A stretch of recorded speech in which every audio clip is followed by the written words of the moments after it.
Zviri ndadzoka zvakare nedzimwe nhau dzandakasangana nadzo a few days ago.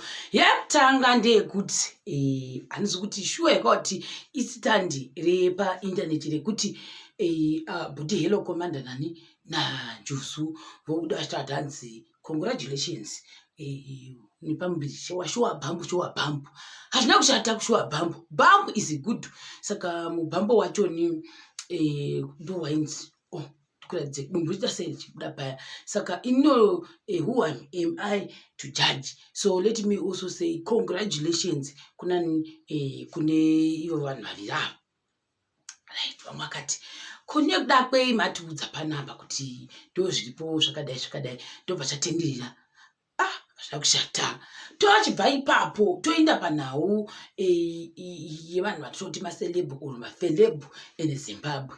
Number one, Mura to the rarest vakabuda vachiti vaenda kupi kuTanzania, which is very good. Kumavhidhiyo vaita nekuekita nofungana na Buddha Wilo iro racho nanzuti ronzi chii asi rinoratidza kuti rine zvekubata izvizvi ndo dhirama rachona sadasa kuti robuda zvarini zvakare zvakanaka futi izvozvo. Ndobva vadzoka zvakare kupi kuZimbabwe tinoti zvakare welcome back home. Tobvapo tenda kunani kuna Madam Boss vakabudawo vachienda nepanigeria vakachekerera vakadero vachibuda nemaselebhu akasiyana which is also very good.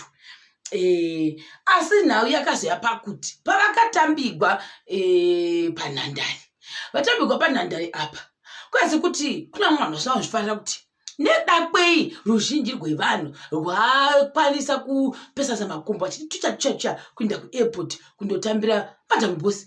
I don't understand why nyaya yacho yakaenda nezhira iyoyo. Achandosanje kuti nhau iyi yakabuda nepadivi restreet rani raBudhi Hope Chumwana ndo vakabuda Budhi Hope.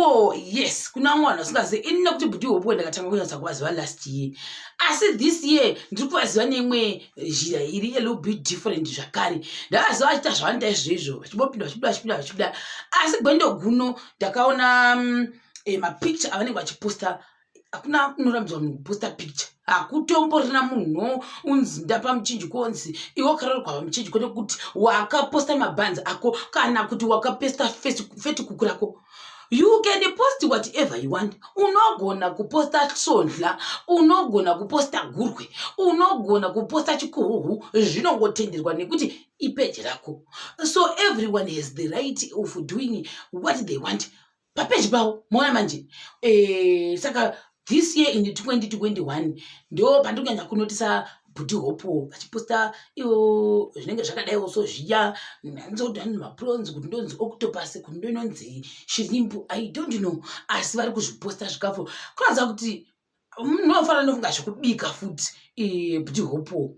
I don't know much about his life ipapa handisivi nekuti ndakazonge ndoona vamwe mastreets pamazuva adarikayo ndaivafollowa zvangu singamboiti vakamboposta zvezambezi zambezi yazvikapirigudzwa nevanhu kanzi iwo Budhi Hope unotiti musapostita about mamwe mafelebhu tisafollowa izvozvo musafollowa zvinhu zvisina basa. Ko nhasi nekuda kwei muri kuposta zambezi? Which is Zambezi? I don't mean Zambezi river or Zambezi wati mapopo aiwa Zambezi zvomwikwa mabhotoro egreen. Saka vanhu vakati why now zvikanzi aiwa muna kuhwisisa the logic behind this post. Ndekuda maybe kupushana kupromota promote your own local brands, which is what Zambezi Limpopo river drink ndo ravaipromota. Asi hanzi vanhu vazvipirigudza vakaita imwe nyaya isingahwisiki isina kana musoro isina kana makumbo isina kana maoko. Mwana manje ene do kufunga kuti saka inhau irepo pakuti inhau yekuti panenge panyogwa iyo nhoroondo iya naBudhi Hope vachina nechirungu chavo chiya cheHarvard. Does it mean kuti I'm one of those people who don't really understand the logic behind maybe posting kana kuti yezvinhu zvakaita seizvo? I don't know. Asi todzoka futi panhau yechikafu nekuti dzimwe nguva anogona kubuda vakaisa bhotoro rewaini, which is good. Maybe he's advertising for a company. That's his own of what only way of getting some sense is disclaimer. I am not saying Budhi Hope hana mari. Kuona pandinoita pa internet vachibusa magarden avo vachigadzira vachikopirana zvakanaka naka kuvaka magadheni kuti sei ndakatozvitiva dai ndandine place way pamwe ndaitokwanisa kutovakawo zvavari kuita iyoyo gadheni yavo vakagadzira maruva avo vakabuda nevhiew yavo vakati morning view what vonyora nhoroondo iyoyoyo saka kuda vamwe vanhu havazviwisisi kuti nekuda kwei nhai dzedzihope mazoposta garden of the flowers in Eden. Why did you do that? Yet ndi munomotita mubhasho muchititi you are not focused. I think ndo parikuya nyau yoyo kuti vanhu vanozovadzukira vachiti isusu munotiti vana venyu we are not focused, but nhasi uyu maposta magakanjike achita sei mukati meekere menyu mumentiro. So why is it muri kuposta seizvozvo zvonaka zviri kwenyu asi katozvitawo modi muchema-chema? I'm like, what? Maybe people are not understanding. Maybe there is something he wants to teach people, but saka isusu semacitizens atizousi kuti vadazoti kudando zviripo papapo. Tochidzokera manje kuti abva kunyaya dzefood wati zvese zvemundiro mavo. It's very cozy. It's very, very cozy. I also admire to eat like that one day. Kuda ndikazenge ndazviwana kuti zvodliwa sei. Asi tichiri ipapo todzokera panhau yani yamadhamu bosi. Ndobva vanyira asi vanhu vanoti imimi rudhende ruchidyiwa vanhu mumastreets ndimi makainterpreta zvisiri izvo nokuti dzihope vakangoposta maviewers nenhamba yevanhu vakanga vari chazo kuti vari paairport. Imbe kutanga pandingaona post yabhuti hope ndakatofunga kuti kuda vanhu vari kutsvaira marara vacho kuzi wati hanzi manzi naningi uya mutsvaire marara kwamunogara asi hamuna kuinda. Indochifunga kuti asi vanhu vari pavhidhiyo papikicha kana kuti screenshot ndo vanhu vaviri vaenda kundotsvaira musiti yese here kana kuti chichaitika. Ndasina kubatanidza madhotsi ndozobatanidza madhotsi aya ndozoona dzedzihope vaitaurawo imwe nhau yekuti hanzi ndofunga mayouth hamuna focus hamuna gwara nekuti munoda kuindatira zvimwe zvinhu zvisinei neupenyu. Vanhu vakati aiwazve imi munogotaura izvo sei saka vanhu vorega kundonotambira madhambosi rekati madhambosi vapostiwa papi nabhuti hope mona manje ndakatoita confusion. It took me 3 days to get the dots connected and disconnected. I'm like, okay, so does it mean kuti vanhu vari kuti screenshot iyi yapostiwa inga chinzi vanhu imi munhu hamuna gwara maenda kundotambira madhambo bosi paairport muchikona kuti mutoita zvinhu zvokuti nzvimbo yamakasvaka mukakurira mondoiklina yochena here. I'm like, okay, I'm confused as well. Who am I? Maybe chinenge chava chirungu chinoita chandipiribira uvhokari zvakare ipapo. Vhoko is a very, very difficult thing nekuti vamwe vakaita maprivilege vakadii vakangowanawo mukana wekuti chinokurumidza kuita singi ini asi kune vamwe isu tinoda 2 months kuti tinyatsowisa zvokurehwa maona manje interpretations dzosiyana. Vanhu vakati no, you people are very low. Maona papi panyorwa nabhuti hope wokuti madam boss. He didn't even mention anyone's name. So imimi mabanzi ndimadi maita misinterpret this post mukatanga kufunga chi ndi bhuti hope wari kula madam boss. It's your problem. It's your cup of tea that is being spilled. I don't know. Isu tinenge ndingorikwere asi vhiki rino regai ngoti bhuti hope aiwa vanga vachizama kutreda singamboiti ende chandakanasa kuona manje vanoita inonzi no retreat no surrender. Havanga basa nazvo nhasi mavatukira magakanji avo mangwana vane ane shongwe dzavo mangwana vane amalaya yavo mangwana vane zambezi yavo mangwana vane bakapa avo anenge achivaima mangwana anenge ane garden mangwana vanenge vane maruva. Mona manje munototi eke chete musingade muchida munototi eke uzulo munogara kuti nhasi rika asingarishi vanga vakapfeka bujumbura yavo vakati inini I also started from Norway ndikasvika ndasvika kuHarvard what my awards and what which is very good to motivate people. Mona manje vanga vanenge vaikare kwacho tokunga time yavo iyoyo yacho vaisileya zvakare saka ndinongoti bhuti hope that kind of a person ndofunga nongoti andakabasa zvinhu mukandituka ndongodzwa. You can't do anything. Ndiri mba mangu ndichidhodhonya kana iri laptop vanenge vachidhodhonya kana iri foni vanenge vachidhodhonya zvakare. Mona manje on top of that vakambonzi nemwe what kanzi aiwa ina ndakabasa neweni nekuti nini life yangu iri good ndinodla ndichiguta ndingana ndikangofunga ndoda chakati ndongoenda kundotora mumba mavo kuda mune mareke anoinda zenda kuenda anenge ane different types of zvibhodhero zvinonaka. Iyo ndio ungochwatuka asi at the end of the day kuda vapedza vo baya seafood yavo vodla zvavo kana vafunga kuvata kota kuda musoro vanokuita vaite tizivo tobvapo todzoka panhau yemabridemaids. I am like, who did what and what exactly went wrong? Seriously speaking, why would someone do the drink and day thing game? Pamberi pe amwana. Madero pa drink and day thing chacho icho chamuri kuita ichocho. Wofumura guriro. Oh, disclaimer zvakare.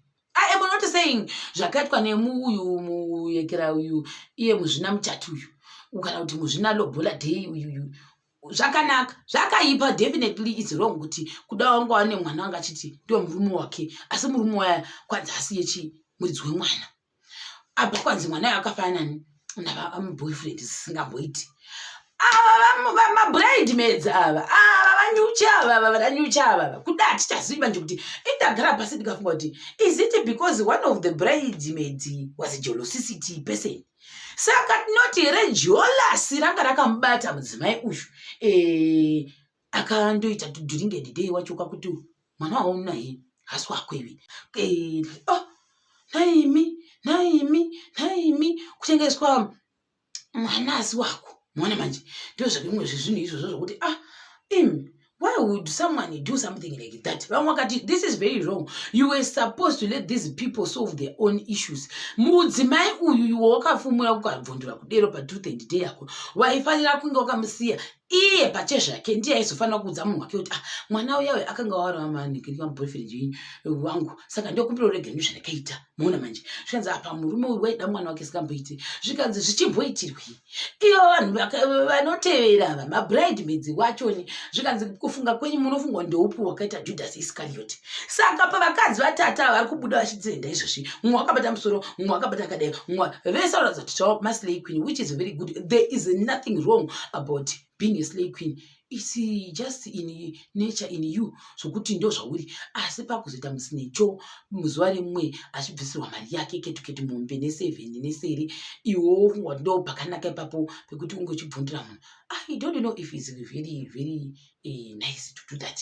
Nekuti kuda uyu anga achazozvitaura after kuda chazi kuti chii chakaitika asi why though musi wachoni why wait for that drink and day and who actually suggested that truth and day drink because this truth and day drink is very dangerous. Let me tell you the people unomwa kusvika wapara zvogona kunge iye anga asina kutombodhakwa munhu wacho akataura dero zvogona anga akadhakwa zveshuwa kusvika abvundura asi why bvundura ringi that cigarette chete I don't know and let me just say I wish you all the best mudzimai uyu mabridesmaids achoni I don't know kuti what's going to happen but ndofunga vanhu vari kunyanya kuchema kugunun'una kuti we feel pity for her nekuti zvaitika muswai wezuva rake or soon after I don't know so pakaipa vamwe vakambozvitaura kai kuti vanhu ava vanenge vachinzi mabridesmaids musi weroora dhei dai muchimbovabvisawo nekuti why would they be part of your lobola thing? Tinoziva kare chinyakare chinzi lobola thing is for the family only. Vanozoperekedza vanozongoka pamuchato mona manje saka I don't know if we can actually conclude kuti all the bridesmaids are like that or it's very very wrong to paint them like that. Some of these bridesmaids, they are very genuine friends. They are very true to their words. They are very nice. Vamwe ndio kuti kana uita mashenanigans ako please don't allow anyone to know kuti waita shenanigans rakaita sei nokuti even mubereki wako chaiko chakona zvanetsa mumwe musi unogona kukubvundura pakazara vanhu unogona kukubvundura saka do your own thing chiri mudundundu muberevere vamwe wangu achidero I don't know kuna vamwe wamafriends akadero I am not saying ndiri kuagria neunhu hwakaitwa nemudzimai I am just sure kuti netruth and day thing yakaitika pazuva rakakosha rake kusvika vanhu vatorwa madna test vaitwa madna test kwakuti zveshuwa munhu chi mwana hasi wani wemurume kurava kuti maybe akabvundura izvi kuda pamwe anga achitodana nemurume kana kutoti kuda anga achihwa godo akati ndoda kutozviparadzasa zvinhu izvi hazvingamborambe zvichiinda kwada kuti wakahwatsitsi achiona live inopohwa mwana uya nemurume uyo iyo mwana wacho usiri wake mwana wacho zvakawanda maassumptions akawandisa ndo achiri kutrenda muzuva ranhasi zvakare ichocho chemudzimai wakadii wakaitwa bvondo namabridesmaids saka I don't know kuti zvichafamba sei ende motive yake hanina kunyatsa kuiwisisa saka zvichakubata zvakare pachikamu chinotevera.